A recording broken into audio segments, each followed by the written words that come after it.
Hey folks, good morning. James Azar here with the CyberHub podcast for your daily practitioner brief. It's Tuesday, October 20th, 2020. So today technically is 10/20/2020. Lots of prime numbers there today. So maybe Friday the 13th? Not so sure. Before we get started, make sure you subscribe to our podcast right now. If you're watching us on YouTube, hit subscribe, hit the notification button. If you're listening on your favorite podcast listening platform, make sure you subscribe and give us a 5-star rating, please. That helps push us up in the ranking. You can find all of our stories with all the links, everything I'm talking about today, on our website at cyberhubpodcast.com. You can get it all there. Don't need to worry. It's going to be right there for you. And without further ado, we have a lot to talk about today. A lot of things going on. A lot going on. So we might be a bit longer than usual.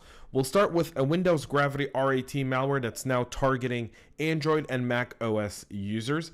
The GravityRAT, a malware strain known for checking the CPU temperature of Windows computers to detect virtual machines or sandboxes, is now a multi-platform spyware, as it can now be used to infect Android and macOS devices. The GravityRAT remote access Trojan has been under active development by what looks like a Pakistani hacker group since at least 2015, so about 5 years, and has been developed in targeted attacks against the Indian military organizations.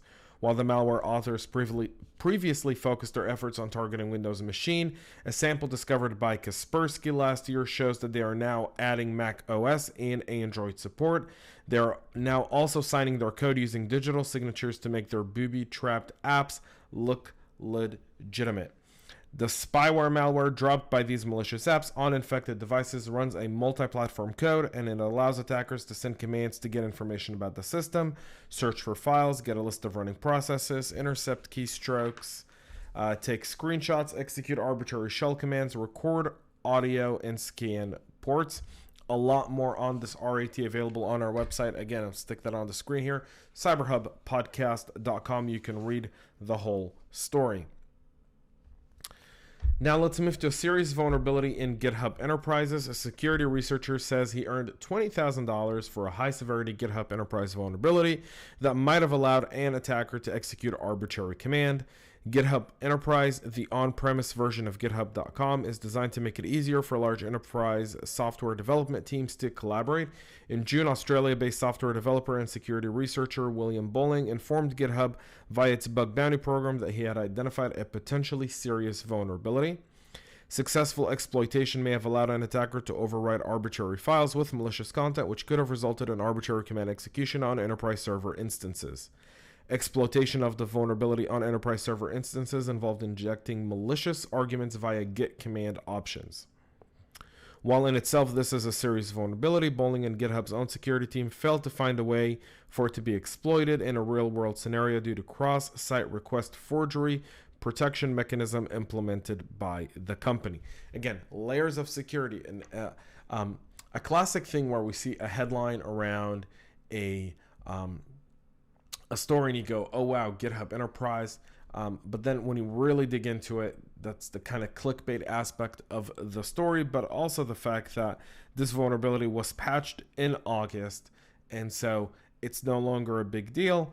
But this goes to another issue, which is open source and kind of having a good inventory of all the repositories that a business is using is critical when vulnerabilities like this show up. Adobe patches 9 vulnerability in Magento. So Adobe last week patched a total of 9 vulnerabilities in its Magento e-commerce platform, including 2 critical issues. The vulnerabilities rated critical have been described as a file upload allow list bypass that can lead to arbitrary code execution, and an SQL injection flaw that can provide an attacker read or write access to the targeted store's database. However, exploitation on these vulnerabilities does require admin privileges, which means they need to be chained with other weaknesses. I know a lot of people are using Magento, one of the more popular e-commerce platforms beyond Shopify and WordPress. Make sure you do get those patches installed. Another story, we go back to Zerologon. Let's talk about Zerologon, Ryuk ransomware gang is using the Zerologon bug for a lightning fast attack. The Ryuk threat actors have struck again, moving from sending a phishing email to complete encryption across the victim's networks in just 5 hours. That breakneck speed is virtually the result of the gang using the Zerologon privilege escalation bug CVE 2021-472, less than 2 hours after the initial phish researchers said. The Zerologon vulnerability allowed an unauthenticated user. You already know this. In this particular attack, though, after the attackers elevated their privileges using Zerologon, they used a variety of commodity tools like Cobalt Strike, AdFind, WMI, and PowerShell to accomplish their objective, according to an analysis from researchers at the DFIR report. The attack began with a phishing email containing a version of the Azar loader, researchers said. From there, the attackers performed basic mapping of the domain using built-in Windows utilities such as NLTest. However, they needed to escalate their privileges to do any real damage, so they exploited the Zerologon vulnerability, and from there, they went on across the network and launched an attack within 5 hours. Insane. And we're starting to see this become more typical. There's more Zerologon attacks. Again, we talk a lot about on the show about patching, but it's critical. Vulnerability management is really important. I want to end today's podcast with a summary. So, Tel Aviv University Cyber Week, one of my favorite events, had Chris Roberts on the show on Friday. We talked all about it. If you missed that episode, go back and listen to it. I love this event. I love being in Tel Aviv for this week. Last year, I traveled with 10 of my CISO peers, and we had a great time. Not only at the event itself, we got to see Israeli Prime Minister Benjamin Netanyahu speak.